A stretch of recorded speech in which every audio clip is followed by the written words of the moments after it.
Verum गुरुभ्यो गृह्णीयात् साधुभिः पूजितं तु वा एवं लिंगे च वेरे च पूजा शिवपदप्रदा। रोमहर्षण ऋषि जी कहते हैं, यदि वेर की स्थापना करनी है, प्रतिमा की स्थापना करनी है शिव जी के, तो फिर वह वेर गुरुजनों से प्राप्त करके स्थापित करना चाहिए। गुरुभ्यो गृह्णीयात् वेरम साधुभिः पूजितम तुवा, अथवा संतों ने बार बार जिसकी पूजा करके मानो सिद्ध की तरह कर दिया हो, ऐसे वेर को भी लेकर के भगवान की पूजा के निमित्त वेर की स्थापना करनी चाहिए। एवं लिंगे च वेरे च पूजा शिव पदप्रदा। इस प्रकार से शास्त्रीय विधि विधान के अनुसार शिवलिंग की स्थापना करके और वेर की स्थापना करके जब पूजा की जाती है तो वह पूजा शिव पदप्रदा, शिव पद को देने वाली बन जाती है। वह पूजा अर्थात शिवधाम की प्राप्ति या शिव रूपता की प्राप्ति हो जाती है। आगे पुनः कहते हैं, दो प्रकार के शिवलिंग होते हैं। पुनश्च द्विविधम प्रोक्तम स्थावरम जंगमम तथा, एक स्थावर लिंग और एक जंगम, अर्थात चर और अचर वही है।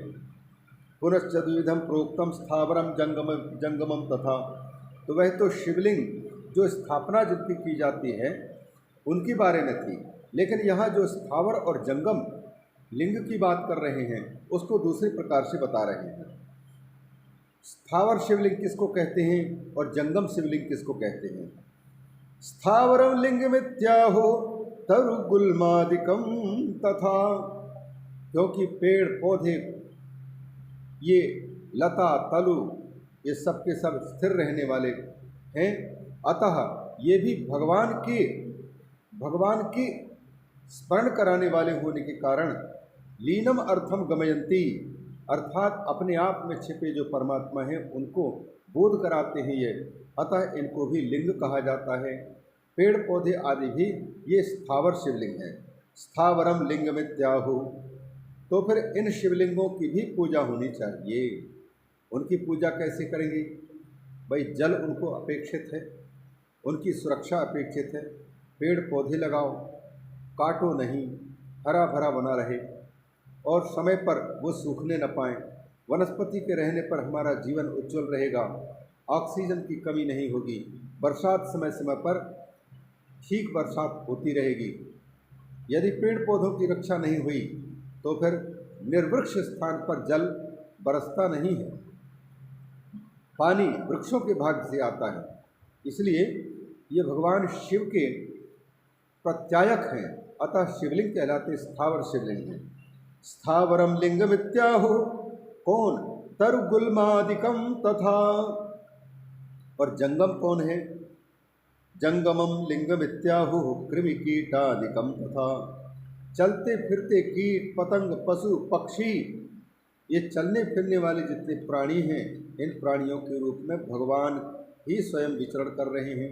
अतः शिव के बोधक जो शिव हैं, लीन अर्थ छिपे हुए दिखाई नहीं दे रहे हैं, उनका बोध कराने वाले होने के कारण इन जंगम कीट पतंग आदि को भी जंगम शिवलिंग कहा जाता है। जंगमम लिंगमित्याहु कृमिकीटादिकं तथा। अब स्थावर की पूजा कैसे की जाए?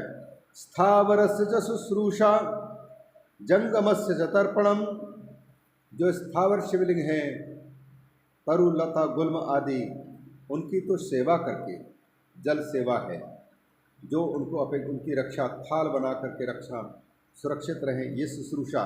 जंगमस्य च तर्पणम, और चलते फिरते कीट पतंग आदि हैं वो क्योंकि जंगम शिवलिंग हैं, अतः जंगम लिंग की पूजा कैसे की जाए? उनको अभीष्ट वस्तु देकर के उनको तृप्त करो। जंगमस्य च तर्पणम तत्तत् सुखानुरागेण शिव पूजा विदुर्बुधा, जिस जिस सुख में उनका अनुराग है, कीट पतंग पशु पक्षी आदि का, अथवा स्थावर शिवलिंग के अंतर्गत जो पौधे आदि हैं, पौधे बोलते नहीं हैं लेकिन उनकी हार्दिक इच्छा होती है कि कोई हमारी सेवा करे, जल की अपेक्षा उनको होती है, उनकी बोली कौन समझ सकता है। छुई मुई लजवंती के पौधे को जब छूते हैं तो उसकी डालियां और पत्तियां नीचे की ओर से कुड़ने लग जाती हैं, तो इससे ज्ञात होता है यही स्पंदन, यही संवेदना प्रत्येक पेड़ पौधे में है। लेकिन व्यक्ति क्योंकि अज्ञानी है, पेड़ पौधों की संवेदना को नहीं जान पाने के कारण उनमें जीवत्व की भावना नहीं कर पाता और न ईशत्व की भावना कर पाता। तो इन सबको, पेड़ पौधों को भी तृप्त करना, उनको भी उनकी इच्छा के अनुसार जो उनके सुख में अनुराग, प्रत्येक जीव चाहता है कि मुझे सुख मिले, तो सुख चाहता है तो सुख देकर के उनको खुश करना ही यह भगवान की बड़ी पूजा है। तत्तत् सुखानुरागेण शिव पूजा विदुर्बुधा।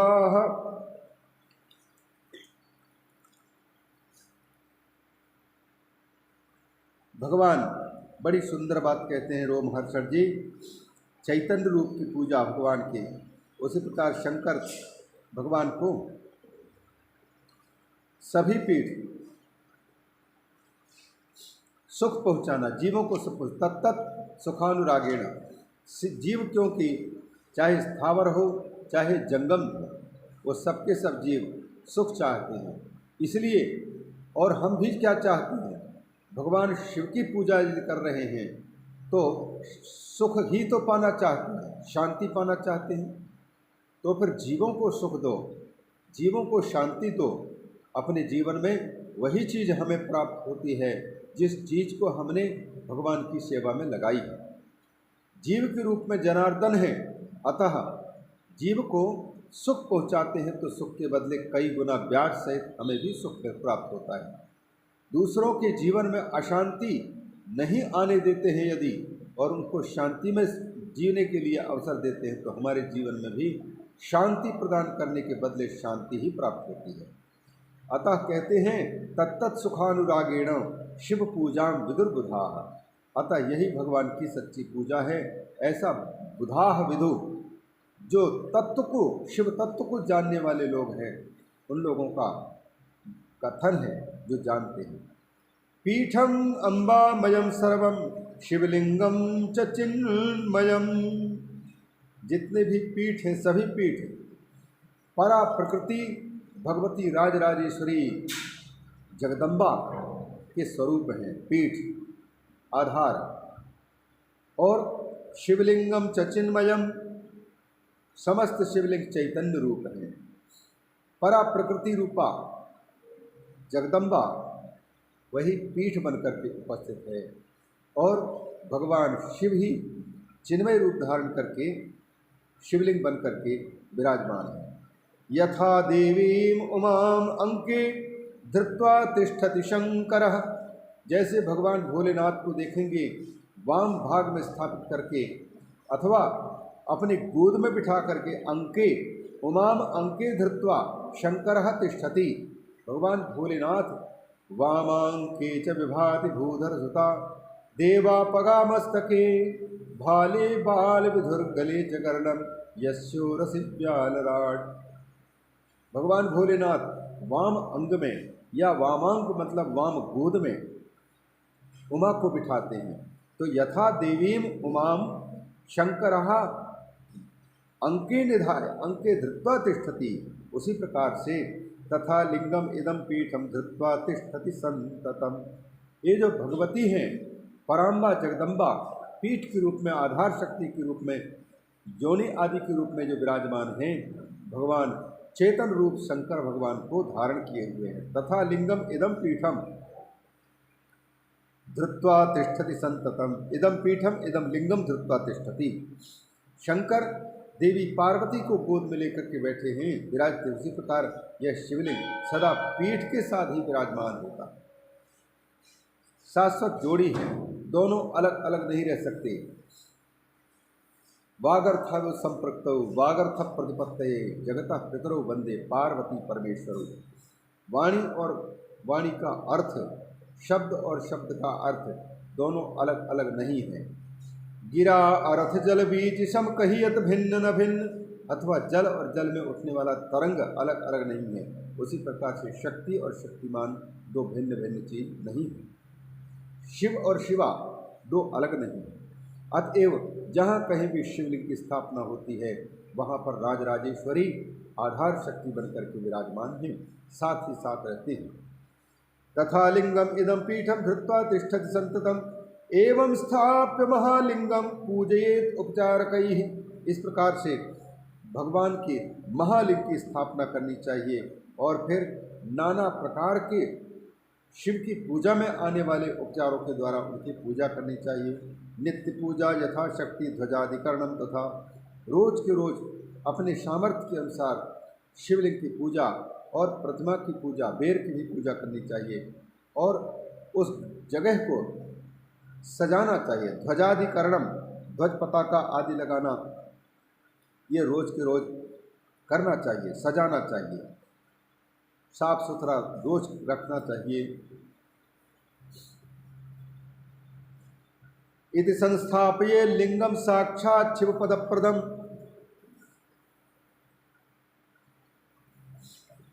एवं इति संस्थापयेत् लिंगम साक्षात् शिव पदप्रदम।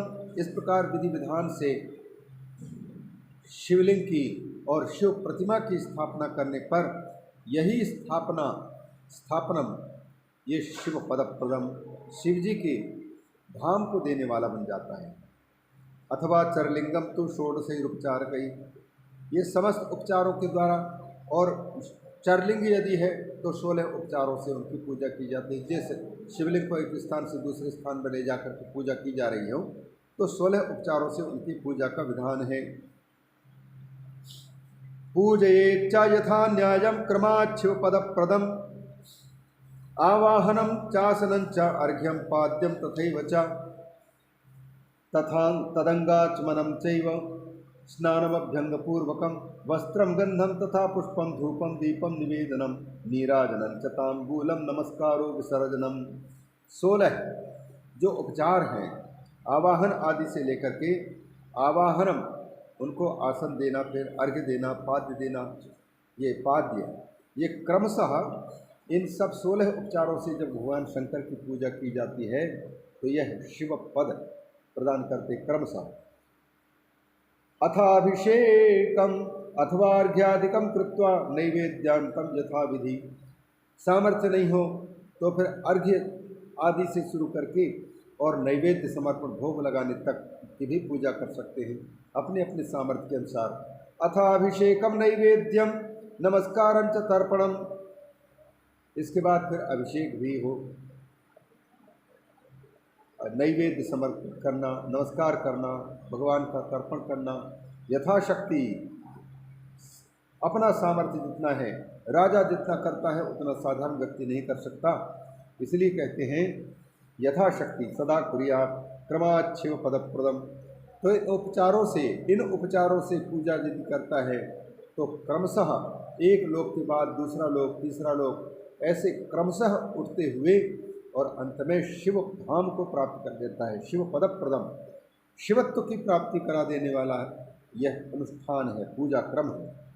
अथवा मानुषे लिंगे प्यार्षे दैवे स्वयं भुवि, किसी मनुष्य के द्वारा स्थापित शिवलिंग में भी पूजा की जा सकती है। ऋषियों के द्वारा किसी तीर्थ स्थान पर या पावन नदियों के तट पर पूजा करते करते स्थापित कर दिया है तो ऋषियों के द्वारा स्थापित शिवलिंग में भी भगवान की पूजा हो। कभी कभी देवताओं के द्वारा स्थापित शिवलिंग भी मिल जाते हैं, उनमें भी पूजा हो। अथवा किसी के द्वारा स्थापित नहीं है, विश्व के कल्याण के लिए भगवान भोलेनाथ आशुतोष परम कृपालु हैं, करुणावतार हैं, स्वयं भी शिवलिंग के रूप में प्रकट हैं, जैसे जो 12 ज्योतिर्लिंग हैं। और रुद्र संहिता के बाद में शतरुद्र संहिता, कोटि रुद्र संहिता, इनमें तो करोड़ों करोड़ों शिवलिंगों का वर्णन आने वाला है। तो स्वयंभू लिंग हैं, वो अधिक से अधिक जागृत होते हैं और सद्या फल देते हैं और अधिक फल देते हैं। उनकी पूजा, उनका दर्शन, उनको नमस्कार करना और उनके बारे में चर्चा श्रवण करना शिव महापुराण के अनुसार, तो इससे व्यक्ति को अधिक पुण्य की प्राप्ति होती है। स्थापिते पूर्व के लिंगे अथवा अपूर्व के स्थापिते, पहले स्थापित नहीं किया गया हो जिस शिवलिंग का हो और हमारे द्वारा स्थापित किया तो स्वयं के द्वारा स्थापित करके भी उसमें सोपचारम यथा तथा, जैसे भी बन सके शिवलिंग की पूजा करनी, शिव की पूजा लिंग में करनी चाहिए। बिल्कुल नहीं करना अच्छा नहीं है, बल्कि पूजा करनी चाहिए, छोटे बड़े से लेकर। पूजोपकरणे दत्ते यत्किंचित फलमश्नुते प्रदक्षिणा नमस्कार क्रमाच्छिव पदप्रदम। पूजा की सामग्री देने से जो फल प्राप्त होता है वही फल भगवान की प्रदक्षिणा, शिवलिंग की अर्ध प्रदक्षिणा होती है, और नमस्कार करने से क्रमात् शिवपद की प्राप्ति हो जाती है। ऐसा करने से भी तो ये सारा फल प्राप्त कर लेता है। परिक्रमा, ये क्रमशः नमस्कार करने से शिवलिंग शिवपद की प्राप्ति कराने वाला बन जाता है। शिव पदप्रदम लिंग दर्शन मात्रम व नियमेन शिवप्रदम। यदि कोई प्रतिदिन शिवलिंग का दर्शन भी करता है तो भी वह दर्शन भी शिवपद की प्राप्ति करा देता है। मृत पिष्ट गो शकृत पुष्पैः करवीरेण व फलैः। मिट्टी से, पिष्ट से माने पिशान, आटा आदि से, गो शकृत माने गोबर से, फूल से, करवीरेण और फल, इन सब से, गुडेन नवनीतेन भस्मनान्नैर यथा रुचि लिंगम यत्नेन कृत्वान्ते यजेत तदनुसारतः। नियम पूर्वक शिवलिंग का दर्शन तो करे ही करे, उसके साथ मिट्टी है, मृत, पिष्टम आटा, गोमयम गोबर, गोशकृत जिसको कहते हैं, उसी प्रकार से फूल, कनेर पुष्प, फल, गुड़ है, गुडेन नवनीतेन मक्खन के द्वारा, भस्म के द्वारा, अथवा अन्न ही, अन्न से भी अपनी रुचि के अनुसार शिवलिंग बनाया जा सकता है। फूल की भी शिवलिंग, इनकी भी शिवलिंग, मिट्टी के, आटा के, गोबर के, फूल के, कनेर पुष्प के, फल के, गुड़ के, मक्खन के शिवलिंग, भस्म के शिवलिंग, अन्न के भी शिवलिंग बना करके अपनी रुचि के अनुसार पूजा करनी चाहिए। इसका भी बहुत बड़ा फल होता है। अंगुष्ठादावपि तथा पूजामिच्छन्ति केचन लिंग कर्मणि सर्वत्र निषेधोस्ति न करहिचित्। केचन, कुछ लोग हाथ के अंगूठे आदि पर भी पूजा करना चाहते हैं। जैसे लिंग मुद्रा प्रदर्शित करते हैं संतजन, तो अंगूठे को सामने रख करके शिवलिंग वो लिंग मुद्रा प्रदर्शित करते हैं, तो अंगूठे में भी ये शिवलिंग की भावना करके पूजा करना उचित समझते हैं कई जन। लिंग का निर्माण कहीं भी करने में किसी प्रकार का कोई निषेध नहीं। लिंग कर्मणि सर्वत्र निषेधोस्ति न करहिचित्, कहीं भी कोई निषेध नहीं है। लिंग पूजा करनी है तो निर्माण कर सकते हैं, कहीं भी कर सकते हैं, किसी प्रकार से कर सकते हैं। भगवान शिव सर्वत्र फलदाता ही प्रयासानुगुणम शिवा। प्रयास के अनुसार भगवान शिव सर्वत्र फल प्रदान करते हैं। अथवा लिंगदानम व लिंगमौल्यमथापि वा। यदि स्वयं पूजा नहीं कर पा रहे तो फिर पूजा करने वाले और चाह रखने वाले ऐसे कोई ब्राह्मण, ऐसे कोई संत को शिवलिंग भी दे करके उनके द्वारा किए जाने वाले पूजा का आधे फल के अधिकारी हम बन सकते हैं।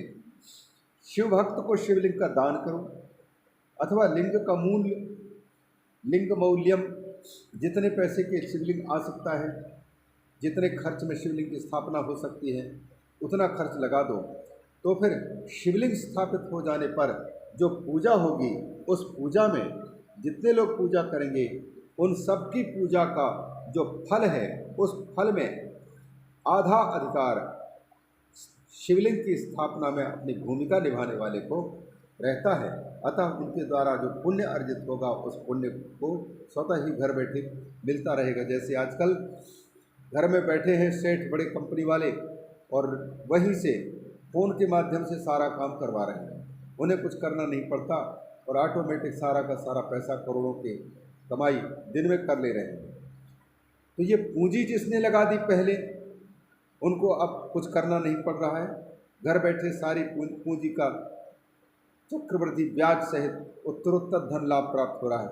उसी प्रकार से यदि हम स्वयं पूजा नहीं कर पा रहे हों, तीर्थ आदि नहीं जा पा रहे हों, तो फिर तीर्थ जाने वाले, शिव पूजा करने वाले, शिवलिंग स्थापित करने वाले लोगों को जिन चीज़ों की आवश्यकता है उन चीज़ों को दे करके उनकी सहायता करने से भी हम उनके पूजा आदि करने से मिलने वाले फल के भागी बन जाते हैं।